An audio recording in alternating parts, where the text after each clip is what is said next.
Everyone hello everyone welcome to my YouTube channel let's study English.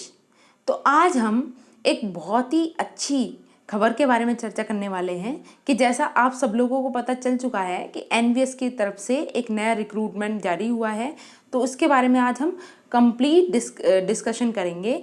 मतलब इसकी eligibility criteria क्या है, form भरने की डेट कब से कब तक है, लास्ट डेट क्या है, फीस क्या रखी गई है और हमारा सिलेबस क्या रहेगा और उसकी स्ट्रेटजी क्या होगी, तो सबके बारे में हम कंप्लीट डिटेल से जानकारी लेंगे। ठीक है, तो और आपको क्या करना है, आपको इस वीडियो को ज़्यादा से ज़्यादा शेयर करना है जिससे कि सभी इसके बारे में कंप्लीट इन्फॉर्मेशन ले सकें, क्योंकि ये बहुत ज़्यादा ज़रूरी होता है कि हम किसी भी फॉर्म को भरें उससे पहले हम उसके बारे में कंप्लीट इन्फॉर्मेशन अपने पास रखें। तो इस वीडियो में मैं आपको कंप्लीट जानकारी दूंगी। किसके विषय में? नवोदय विद्यालय समिति के विषय में या एनवीएस के आए नए रिक्रूटमेंट के विषय में। ओके, तो शुरू करते हैं हम। ठीक है, तो सबसे पहले हम देख लेते हैं इसमें क्या दिया हुआ है। Recruitment of principal post graduation teacher and post graduate teacher and train graduate teachers and miscellaneous category. Okay, और टीचर्स इन नवोदय विद्यालय समिति। तो सबसे पहले हम देखते हैं, नीचे चलते हैं अपने नोटिफिकेशन में। ओके, देख लीजिए। प्रिंसिपल पोस्ट के लिए जो टोटल सीट दी गई हैं वो ये इस तरीके से हैं। अनरिजर्व में 7 हैं, ईडब्ल्यूएस में 1 है, ओबीसी की 3 सीट्स हैं, एससी में 1 है और टोटल मिलाकर यहाँ पर 12 वैकेंसीज हैं जो प्रिंसिपल पोस्ट के लिए हैं। ठीक है, और एक पीएच की अलग सीट दी गई है। ठीक है, नाउ नेक्स्ट देख लेते हैं। अब देखते हैं हम पीजीटी की अपनी वैकेंसीज। ठीक है, तो पीजीटी की पोस्ट के लिए देखिए यहाँ पे पीजीटी का दिया हुआ है। तो बायो की कितनी सीट्स हैं? अनरिजर्व में 18 हैं, ईडब्ल्यूएस की 4 हैं, ओबीसी की 11 हैं, एससी की 6 हैं, एसटी की 3 हैं। टोटल मिलाएं तो हमारी 42 वैकेंसीज निकलती हैं। केमिस्ट्री में कितनी है? तो 55 हैं। ओके, और कॉमर्स में कितनी दी हैं? 29। ओके, और कॉमर्स में वैसे भी बहुत कम ही वैकेंसी आती हैं। ठीक है, अभी इको में देख ली जाए तो 83 हैं, और इंग्लिश में देखा जाए तो इंग्लिश में भी बहुत कम वैकेंसीज दी हैं वैसे तो 37। लेकिन कम का मतलब ये नहीं होता कि हम बिल्कुल ही होप छोड़ दें, क्योंकि हमारा काम मेहनत करना होता है। ठीक है, जो क्योंकि हमें तो एक ही सीट चाहिए। नेक्स्ट है ज्योग्राफी में 41 है। नेक्स्ट हिंदी में आपकी 20 सीट्स हैं। हिस्ट्री में आपको 23 सीट्स दी गई हैं। आगे मैथ्स की 26 हैं और फिजिक्स में 19 हैं। एंड नेक्स्ट देखा जाए तो कंप्यूटर साइंस में 22 सीट्स हैं। तो कुल मिलाकर पीजीटी में जो वैकेंसीज निकाली गई हैं वो सारे सब्जेक्ट्स का टोटल देख लिया जाए तो वो कितनी है? वो है 397। नाउ अब बारी आती है टीजीटी की। तो हम टीजीटी की देखते हैं। हाँ, ये टीजीटी की वैकेंसीज हैं। तो इसमें देखो ये टीजीटी की वैकेंसी है, ध्यान रखना। ठीक है, तो इसमें इंग्लिश की कितनी वैकेंसीज हैं यहाँ पर दी गई हैं। हाँ, टोटल दिया हुआ है, देखो यहाँ पे इंग्लिश की अनरिजर्व की 61 है, ईडब्ल्यूएस की 14 है, ओबीसी की 38 है, एससी की 21 है और एसटी की 10। Total 144 seats. Okay, now Hindi की देख ली जाए तो हिंदी में 147 सीट्स हैं और मैथ्स में 167 सीट हैं और साइंस में 101 एंड सोशल स्टडीज़ में 124। कुल मिलाकर 683 वैकेंसीज टीजीटी के अंदर हैं। तो काफ़ी अच्छी अपॉर्चुनिटी है हमारे लिए। अब नेक्स्ट देखा जाए तो मिसेलेनियस की भी कुछ वैकेंसी वो है, थर्ड लैंग्वेज। देखिए अभी हम आगे बात करते हैं nature of disabilities of post which horizontal reservation of PWD. ठीक है, अभी यहाँ पे हमारे लिए कुछ इंपॉर्टेंट नहीं है, बस हमें ये ध्यान रखना है यहाँ पे जो ट्रेन ग्रेजुएट टीचर है इसका थर्ड लैंग्वेज है बी ग्रुप की जो वैकेंसीज है वो यहाँ पे इस तरीके से दी गई हैं। ठीक है, तो इसमें देख सकते हैं आप आपसे रिलेटेड कोई हो तो। ठीक है, लैंग्वेज। अब नेक्स्ट देख लेते हैं। यहाँ पर मिसेलेनियस कैटेगरी के बारे में बात की गई। तो म्यूज़िक में आप देख सकते हैं टोटल 33 वैकेंसीज़ हैं। आर्ट में कितनी है? तो आर्ट में 43 वैकेंसीज़ हैं। पैट मेल में 21 है और पीईटी फीमेल में 31 है। लाइब्रेरियन की 53 वैकेंसीज़ हैं ओके, टोटल 181 मिसलेनियस टाइप की वैकेंसीज हैं। अब नेक्स्ट चलते हैं हम एलिजिबिलिटी क्राइटेरिया। यहाँ से हमारा शुरू होता है एलिजिबिलिटी क्राइटेरिया। ये ऑफिशियल नोटिफिकेशन है और मैं इसी के डिस्क्रिप्शन बॉक्स में आपको ये पीडीएफ भी ऐड कर दूंगी, जिसको ये पीडीएफ लेनी है तो वो यहाँ से ले सकता है, ठीक है। तो post code and eligibility criteria, अब इसे देखते हैं। पहले पोस्ट कोड मतलब प्रिंसिपल के लिए जो पोस्ट कोड है वो 01 है, ठीक है। पे स्केल आप देख सकते हैं बहुत ही अच्छे लेवल की होती है क्योंकि ग्रेड ए की पोस्ट होती है। आगे अपर age limit not exceeding 50 years, ठीक है। ओके, अभी इसेंशियल क्वालिफिकेशन की बात करें प्रिंसिपल के विषय में तो अकेडमिक क्या है, master degree from recognised university with at least 50% marks in aggregate. Aggregate का मतलब होता है जो हमारा मतलब मास्टर डिग्री जिस सब्जेक्ट्स में है उसके हर सेमेस्टर में आपके 50% से अबव होनी चाहिए, तो इसका मतलब एग्रीगेट का मतलब ये है। अब नेक्स्ट बीएड और इक्विवेलेंट टीचिंग डिग्री, तो दोनों चीज़ रिक्वायर्ड है, मास्टर डिग्री होनी चाहिए प्लस बीएड होना चाहिए। नेक्स्ट अगर एक्सपीरियंस की बात करें, क्योंकि इसमें विदाउट एक्सपीरियंस प्रिंसिपल की पोस्ट नहीं देते हैं, तो यहाँ पे एक्सपीरियंस की बात करें तो फर्स्ट तो हमारा अकेडमिक हो गया, अब सेकंड एक्सपीरियंस। तो एक्सपीरियंस देख लीजिए, इसमें पर्सन्स होल्डिंग एनालॉग्स पोस्ट और posts of principals in central states government autonomous और organisations of central state government in level 12, okay. B part दिया है, मतलब अगर ये वाली क्वालिफिकेशन नहीं है तो बी वाला देख सकते हैं, vice principal assistant education officer in central or state government or autonomous organisation of central state government in level 10, okay. C part है PGT or lecturer in central state autonomous organisation of central state government, ठीक है। तो जिसके लिए required है वो यहाँ से देख सकता है इजीली। और फोर्थ और रिक्वायरमेंट दी गई है, अगर ऊपर की 3 कोई फुलफिल नहीं कर पा रहा है तो फोर्थ ऑप्शन भी देख सकता है, persons having 15 years combined regular service as PGT level 8 in pay matrix and TGT level 7 in pay matrix, ठीक है। नेक्स्ट डिज़ायरेबल, मतलब ये वाली जो होती है वो इसेंशियल तो नहीं होती है, बस होनी चाहिए तो उन्हें ज़्यादा प्रेफरेंस दी जाती है जिनके पास ये होती हैं। तो ऑप्शन क्या है, यहाँ देख लेते हैं। फर्स्ट क्या है, at least 3 years experience in house या master of fully residential school, okay, house master of fully residential school. Next है experience of working in fully residential CBSE affiliated government recognized school, proficiency in English and Hindi regional languages, okay, और working knowledge of computer, ठीक है। ये essential नहीं है और desirable है। Next है फॉर पोस्ट ग्रेजुएट टीचर, ठीक है। अब पीजीटी की बात कर लेते हैं। तो पीजीटी में आप अपने अपने पोस्ट कोड देख सकते हैं अपने सब्जेक्ट से रिलेटेड, जैसे बायो का क्या है 02 है, केमिस्ट्री का 03 है, कॉमर्स का 04 है, इकोनॉमिक्स का 05 है, इंग्लिश का 06 है, ज्योग्राफी का 07 है, Hindi 08, history 09 and maths 10, physics 11, computer science 12। तो यहाँ पे पीजीटी की जो पे स्केल है काफ़ी अच्छा रहता है यहाँ का इनका, और ये फुल्ली रेजिडेंशियल स्कूल होते हैं एनवीएस के जो भी होते हैं, ठीक है। तो अब इसेंशियल क्वालिफिकेशन की बात करें पीजीटी में, तो पीजीटी में इसेंशियल क्वालिफिकेशन देख लेते हैं। ए पार्ट दिया है 2 year integrated post graduate course from regional college of education of NCERT और any other NCTE recognised university institute in the concern subject with at least 50% marks in aggregate. आपको ध्यान रखना है कि अगर पीजीटी सपोज करो आप पीजीटी इंग्लिश का फॉर्म डाल रहे हैं तो आपका मास्टर्स होना चाहिए इंग्लिश में, और उसमें एग्रीगेटली मतलब हर एक सेमेस्टर में या हर एक ईयर में आपके 50% से अबव मार्क्स होने चाहिए, या 50% भी हुए तब भी आपका काम हो जाएगा, ठीक है। इससे नीचे नहीं होने चाहिए। नाउ नेक्स्ट है नोट दिया हुआ है जो स्पेशली कहा जाता है, जो स्पेशली डिमांड होती है उसका देख लेते हैं।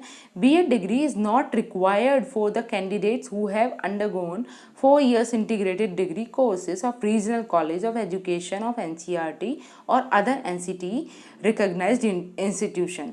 कहने का मतलब ये है कि जो बच्चे इंटीग्रेटेड कोर्स करते हैं बीएड का, उनके लिए ये वाली बीएड डिग्री रिक्वायर्ड नहीं है, ठीक है। बाकी सबके लिए बीएड डिग्री रिक्वायर्ड है, मतलब मास्टर्स के साथ आपका बीएड होना भी जरूरी है। आगे एक और ऑप्शन दिया है इसके बदले में, master degree from a recognised university with at least 50% marks in aggregate in the following subject, okay. तो यहाँ पे देख लेते हैं कौन कौन से सब्जेक्ट्स हैं, जैसे पीजीटी इंग्लिश के लिए किस में मास्टर डिग्री होगी? इंग्लिश में। हिंदी के लिए हिंदी में होगी, फिर ऑब्वियस सी बात है। फिजिक्स के लिए फिजिक्स, अप्लाइड फिजिक्स या इलेक्ट्रॉनिक फिजिक्स या न्यूक्लियर फिजिक्स, ओके। और पीजीटी केमिस्ट्री का अगर आप फॉर्म डाल रहे हैं तो आपके लिए जो एसेंशियल क्वालिफिकेशन है वो क्या है? केमिस्ट्री या बायोकेमिस्ट्री में पीजी होना चाहिए। पीजीटी मैथमेटिक्स के लिए मैथमेटिक्स में पीजी या अप्लाइड मैथमेटिक्स में पीजी होना चाहिए। आगे इकोनॉमिक्स के लिए इकोनॉमिक्स, अप्लाइड इकोनॉमिक्स या फिर बिजनेस इकोनॉमिक्स, ठीक है। इसी तरीके से हिस्ट्री के लिए हिस्ट्री में पीजी होना चाहिए।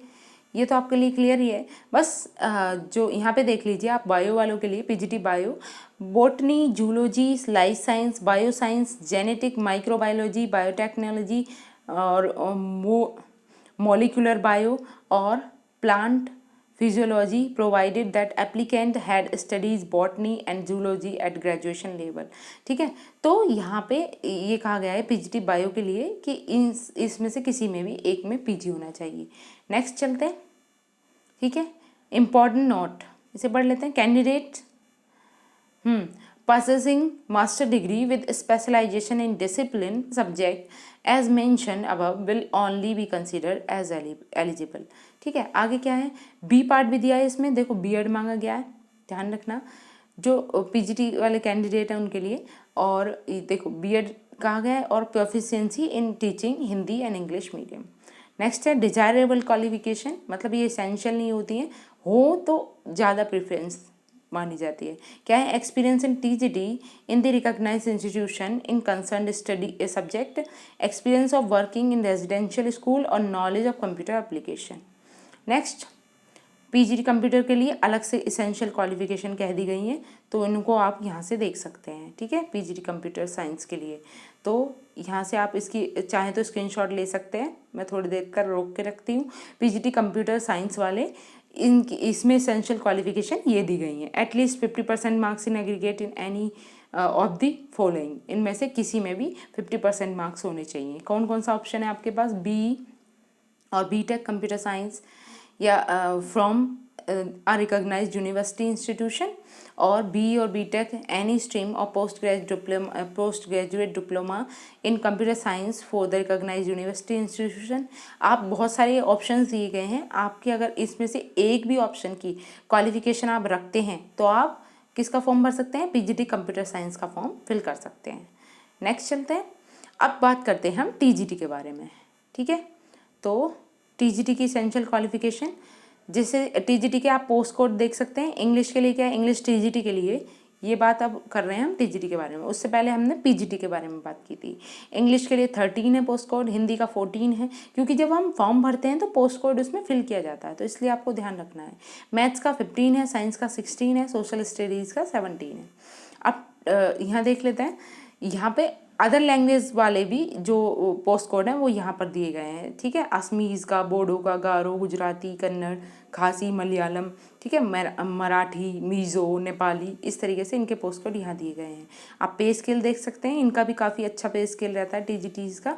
और जो अपर एज लिमिट है इसको ध्यान में रखें। अपर एज लिमिट क्या कही गई है यहाँ पर? ये कही है 35 ईयर्स, नॉट एक्सीडिंग 35 ईयर्स, ठीक है। अब देख लेते हैं एसेंशियल क्वालिफिकेशन। तो यहाँ पर कहा गया है 4 years integrated degree course of regional college of education of NCERT और other NCT recognised institution with at least 50% marks in concern subject as well as in the aggregate, okay. तो इसमें क्या कहा गया है कि मतलब जो 4 year इंटीग्रेटेड कोर्स होता है इसके बारे में कहा गया है। इसका अलग एक और ऑप्शन है कि bachelor honours degree with at least 50% marks in all the concern subjects individually and also in aggregate, okay. इस चीज़ को ध्यान में रखना है। देखिए bachelor honours degree with at least 50% marks, ठीक है, मतलब टोटली भी 50% मार्क्स होने चाहिए, और in all concern subject individually. और जो कंसर्न सब्जेक्ट है, सपोज करिए आप इंग्लिश टीजीटी का डाल रहे हैं, तो इंग्लिश में आपके हर एक सेमेस्टर में या हर एक ईयर में आपके इंडिविजुअली भी 50% मार्क्स होना ज़रूरी है, ठीक है। तो आप अपनी मार्कशीट में अपने मार्क्स कैलकुलेट करके तभी फॉर्म को फिल करें। Candidate should have study requisite subject for at least 2 year in the 3 year degree courses. देखिए बहुत से बच्चे क्या करते हैं कि मतलब ग्रेजुएशन कोर्सेज में ये होता है मोस्टली कि वो स्टार्टिंग के 2 ईयर्स सपोज करो उन्होंने इंग्लिश पढ़ी है और लास्ट ईयर में आके छोड़ दी है, तो वो भी इस फॉर्म को फिल कर सकते हैं। ऐसा नहीं है कि वो नहीं भरेंगे, क्योंकि इसमें सीधे सीधे कहा गया है कि जो भी हमारा कंसर्न सब्जेक्ट है, मतलब जिसके लिए हम फॉर्म भर रहे हैं, तो वो एटलीस्ट 2 ईयर्स उस स्टूडेंट ने पढ़ा हो, भले ही 3 साल के डिग्री कोर्स में 2 साल मैक्सिमम पढ़ा हो उसने उसे। आगे देखते हैं, एक और ऑप्शन है, अगर ऊपर की 2 ऑप्शन की क्वालिफिकेशंस आप पूरी नहीं करते हैं तो आप इसको भी पढ़ सकते हैं, क्या पता इसकी क्वालिफिकेशन आपकी से रिलेट करती हो। तो ये है bachelor degree from a recognised university with at least 50% marks in concern subject and also in aggregate. ठीक है, तो ये वही है, रिकॉग्नाइज्ड यूनिवर्सिटी से आपकी ग्रेजुएशन हो और उसमें जो आपका कंसर्न सब्जेक्ट है उसमें आपके 50% मार्क एग्रीगेटली भी होने चाहिए और कंबाइंडली, मतलब टोटल भी 50% पढ़ना चाहिए। The candidate should have studied the requisite subject in all 3 years of degree courses. Okay, now next देख लेते हैं, post wise elective subject and language in the combination of subject as under. यहाँ पे कुछ subjects ऐसे होते हैं जिनमें कॉम्बिनेशन की आवश्यकता होती है, तो उन्हें भी देख लेते हैं। लेकिन जैसे टीजीटी हिंदी है तो इसमें कोई कॉम्बिनेशन की इन्होंने बात नहीं की है, तो ये है TGT Hindi, Hindi as a subject in all 3 years in degree courses. ऐसी टीजीटी इंग्लिश के लिए कहा है कि English as a subject in all 3 years in degree courses. Next है टीजीटी मैथ्स, तो मैथ्स के लिए आपको ये रिक्वायरमेंट होनी ज़रूरी है, इन्हें आप ध्यान से पढ़ लेना और चाहो तो इसका स्क्रीनशॉट भी लेकर रख सकते हो। ठीक है, ऐसे ही टीजीटी बॉटनी और जूलॉजी के विषय में है, ये एसेंशियल क्वालिफिकेशन जरूर होनी चाहिए। नेक्स्ट है टीजीटी सोशल स्टडीज़, तो इनके भी कॉम्बिनेशंस को आपको ध्यान में रखना है। बस सोशल स्टडीज़ में मैं आपको एक चीज़ बता दूं कि इसमें जो हिस्ट्री और जो ज्योग्राफी है, इन दोनों सब्जेक्ट्स को ज़्यादा वरीयता है। ठीक है, इनमें से जो सोशल स्टडीज़ वाले कैंडिडेट्स हैं उनके पास एक सब्जेक्ट होना ज़रूरी है, चाहे आपके पास हिस्ट्री हो या आपके पास ज्योग्राफी हो। उसके अलावा मतलब अगर आपके पास सपोज करो और जैसे ग्रेजुएशन में 3 सब्जेक्ट्स हैं और उनमें से आपके पास अगर हिस्ट्री और ज्योग्राफी में से दोनों में से कोई भी नहीं है, तो आप इसके लिए you are not eligible for this post. ठीक है, आप इसका फॉर्म नहीं भर पाएंगे। आपको हिस्ट्री या ज्योग्राफी एक सब्जेक्ट आपका ज़रूर होना चाहिए ग्रेजुएशन में। इसके अलावा बाकी कोई भी सब्जेक्ट इसके साथ चल सकता है, जैसे हिस्ट्री के साथ ऑल 3 सब्जेक्ट चलेंगे। जैसे अगर आपके पास हिस्ट्री है तो उसके साथ ज्योग्राफी हो, इकोनॉमी हो, ठीक है, और हमारा जो 4th सब्जेक्ट है क्या हो गया, ज्योग्राफी, इकोनॉमी और पॉलिटी। ठीक है, इनमें से कोई भी एक हो सकता है, तो किसी भी ये हिस्ट्री किसी के भी साथ पेयर बना के हो सकती है आपके उसमें। Sorry, let me, okay, 1 minute. अभी ठीक है। हाँ, तो आपको ध्यान रखना है ज्योग्राफी या हिस्ट्री में से एक सब्जेक्ट होना चाहिए और बाकी जो रिमेनिंग 3 सब्जेक्ट्स हैं उनमें से किसी के भी साथ आप पेयर अप कर सकते हैं। बेसिकली सोशल ये एनवीएस में ही कहा गया है, बाकी तो सब जगह आपको पता ही है कि मतलब टीजीटीज में क्या होता है कि सोशल स्टडीज़ के से रिलेटेड जो 4 सब्जेक्ट्स होते हैं उनमें से 2 का कॉम्बो होना ज़रूरी होता है। तो यहाँ पे जो 2 का कॉम्बो है वो ज्योग्राफी से रिलेट करता हुआ हो या फिर हिस्ट्री से रिलेट करता हुआ हो, इस चीज़ को आपको ध्यान में रखना है। आगे आपका 3rd लैंग्वेज वाला कंसर्न आ गया है, आप इसे भी देख सकते हैं। Next, and for all TGTs, अब इस कॉलम को ध्यान से देखिए। फॉर ऑल टीजीटीज क्या कहा गया है, passed the central teacher eligibility test, यानी कि सीटेट रिक्वायर्ड है आपको टीजीटी में, जबकि पीजीटी में कोई सीटेट रिक्वायर्ड नहीं है। ठीक है, तो pass the central teacher eligibility CTET conducted by CBSE in accordance with the guideline framed by the NCTE for the purpose. और आपको ये भी चीज़ ध्यान रखनी है कि कौन सा वाला सीटेट का पेपर होना चाहिए। ठीक है, तो वो कौन सा होना चाहिए, वो 6 to 8 वाला जो पेपर होता है सीटेट का, वो आपका पास होना चाहिए टीजीटी के फॉर्म के लिए। ठीक है, आगे क्या कहा गया है, बीएड डिग्री, ये रिक्वायर्ड है, देखो स्टार लगा हुआ, बीएड डिग्री बहुत ज़रूरी है। आगे नेक्स्ट है competence to teach through English and Hindi. ठीक है, 2 बायलैंग्वेज में टीचिंग आनी चाहिए। नेक्स्ट है डिजायरेबल क्वालिफिकेशन, मतलब ये एसेंशियल नहीं है, बस डिजायरेबल है। क्या, experience of working in a residential school, knowledge of computer application. ठीक है, BEd degree not applicable for 4 years integrated degree courses as mentioned in subclause A. ठीक है, आप ध्यान से इस चीज़ को भी देख सकते हैं, जिन्होंने इंटीग्रेटेड कोर्स किया है तो उनके लिए बीएड डिग्री की कोई रिक्वायरमेंट नहीं है, क्योंकि उनका तो जो सब्जेक्ट है और बीएड है वो कंबाइनली हुआ है। नेक्स्ट, अब मिसलेनियस टीचर्स के बारे में भी इनकी यहाँ पे क्वालिफिकेशन इस तरीके से दी हुई है, और मैं वीडियो आप चाहो तो वीडियो को पॉज कर कर इस सब की स्क्रीनशॉट ले सकते हो। ठीक है, आगे चलते हैं। ये एसेंशियल क्वालिफिकेशंस है।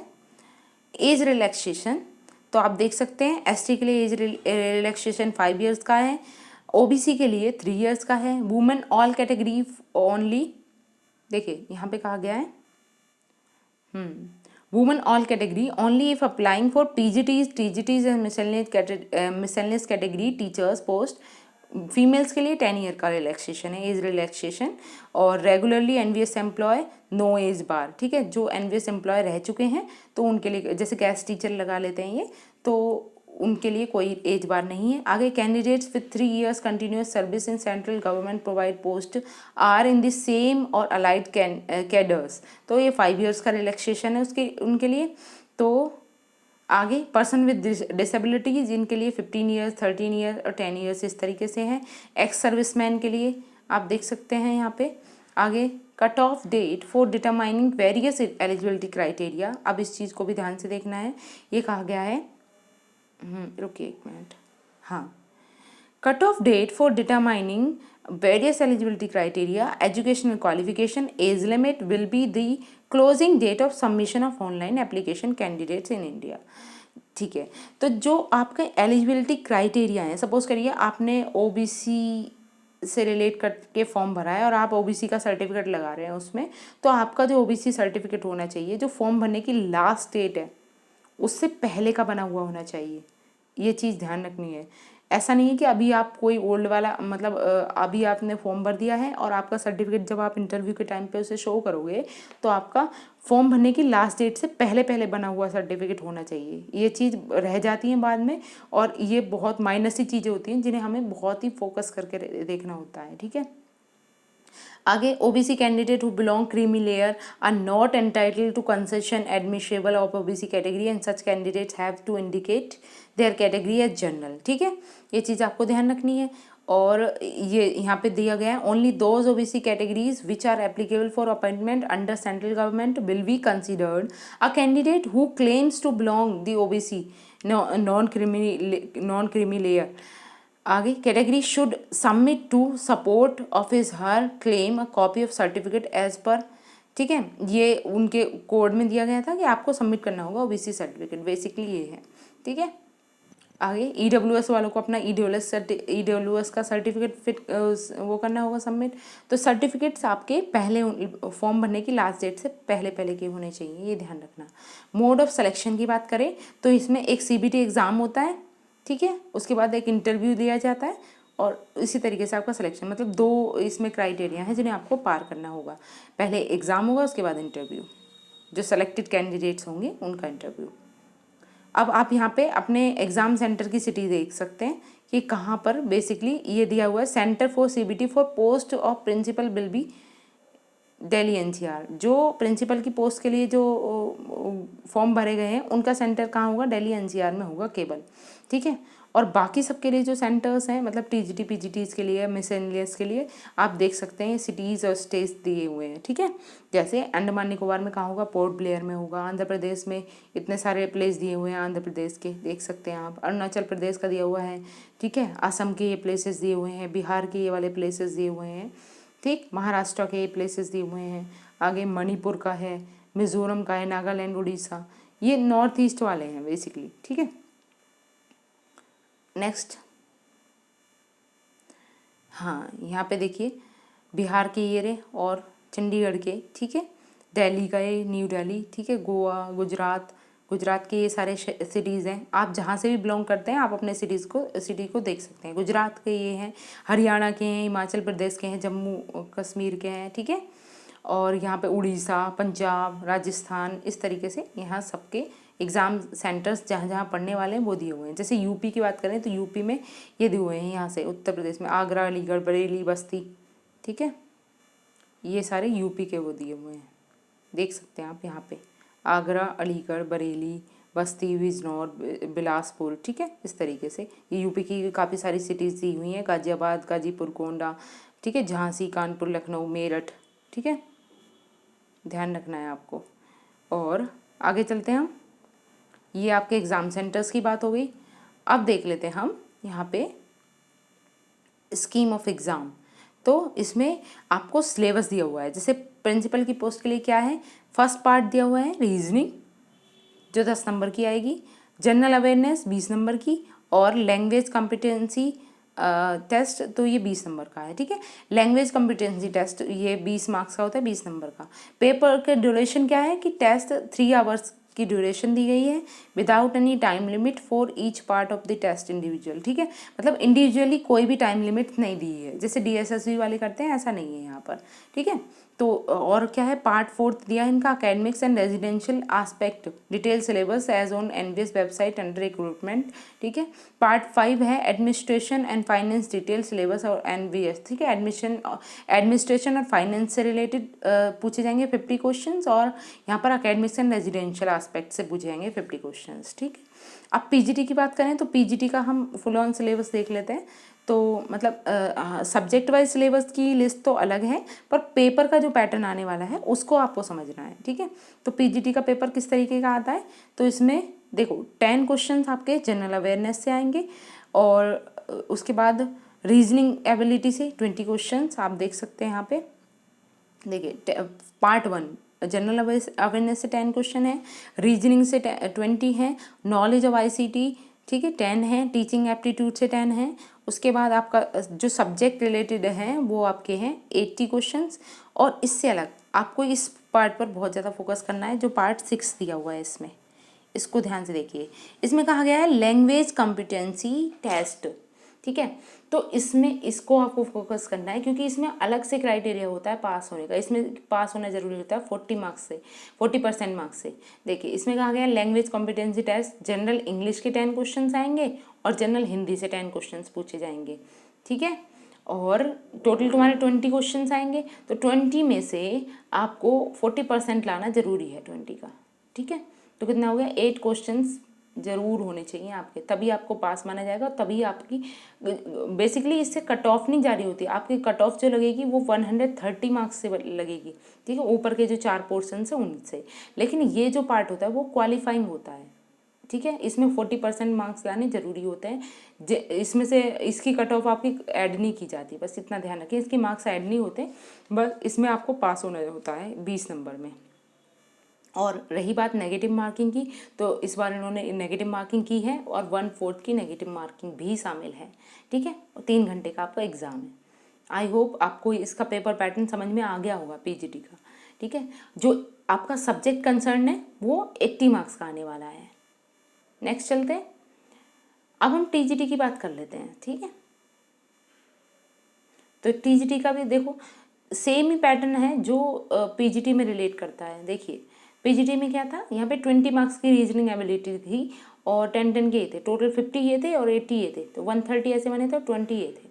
अब यहाँ की बात करें तो इसमें 3 पार्ट दिए गए हैं, लेकिन 10 मार्क्स के, ठीक है। लेकिन यहाँ पे जो लैंग्वेज प्रोफिशिएंसी है उसमें एक और लैंग्वेज को जोड़ दिया गया है, ध्यान रखना। इसमें इंग्लिश से 10 क्वेश्चन पूछे जाएंगे, हिंदी से भी 10 पूछे जाएंगे, प्लस जो आपकी रीजनल लैंग्वेज है उससे भी 10 क्वेश्चन आएंगे। तो टोटल मिलकर आपके 30 क्वेश्चंस यहाँ से आने वाले हैं, जो क्वालिफाइंग पार्ट है हमारा, ठीक है। जो आपकी कट ऑफ लगती है वो 120 पर लगती है, ठीक है। और ये होता है हमारा, ये पार्ट 6 जो है ये क्वालिफाइंग होता है, इसमें हमें 30 का 40% लाना ज़रूरी है, यानी कि 12 क्वेश्चंस आपके करेक्ट होने चाहिए इसमें, ठीक है। और इसमें क्या क्या दिया हुआ है, फर्स्ट पार्ट दिया 10 क्वेश्चन किसके आएंगे, रीजनिंग एबिलिटी के, 10 ICT से रिलेट करते हुए आएंगे, 10 टीचिंग एप्टीट्यूड से आएंगे, बाकी 80 क्वेश्चन किससे होंगे, आपके सब्जेक्ट कंसर्न होंगे, और 30 आपको पता चली गया कि हिंदी के 10 होंगे, इंग्लिश के 10 होंगे, और 10 रीजनल लैंग्वेज के। सपोज करो कोई सब रीजनल लैंग्वेज अपनी हिंदी ही डालता है, तो हिंदी से आपको 20 क्वेश्चन आएंगे, ध्यान रखना, ठीक है। तो 20 क्वेश्चन आपके हिंदी के हो जाएंगे। नेक्स्ट अब देख लेते हैं हाउ टू अप्लाई, ठीक है। तो यहाँ पे आप फीस देख सकते हैं, प्रिंसिपल पोस्ट के लिए कितनी, काफ़ी अच्छी खासी फीस ली है इन्होंने। प्रिंसिपल पोस्ट के लिए 2000 है, पीजीटी के लिए 1800 है और टीजीटी के लिए 1500, टीजीटी और मिसलेनियस कैटेगरी टीचर के लिए। ओके, और फॉर्म भरने की लास्ट डेट आप यहाँ से देख सकते हैं कि रजिस्ट्रेशन कब से स्टार्ट हो रहे हैं, तो 2 जुलाई से, यानी कि कल से स्टार्ट हो चुके हैं। और जैसे मैं आज 3 जुलाई को ये वीडियो बना रही हूँ, तो 2 जुलाई से ये फॉर्म शुरू हो गए हैं। नेक्स्ट रजिस्ट्रेशन क्लोज होगा 22 जुलाई को। नेक्स्ट फी डिपॉजिट 2 जुलाई से शुरू हो रहा है और फी क्लोजेस कब होगा, वो भी 22 जुलाई। तो बेसिकली आपके लिए 22 जुलाई को लास्ट डेट है, ये ध्यान रखना। डेट ऑफ सीबीटी अभी डिक्लेयर नहीं है और बाद में ही डिक्लेयर करेंगे। Next general instruction of candidate, ये सब चीज़ें आप देख चुके हैं, ठीक है। आई होप मेरी ये वीडियो आपको अच्छी लगी है और आप इसे प्लीज़ ज़्यादा से ज़्यादा शेयर करें। और अगर आपको अभी भी कोई क्वेरी हो तो आप मेरे कमेंट बॉक्स में लिख सकते हैं, मैं उसका रिप्लाई ज़रूर करूँगी, ठीक है। Thanks for watching.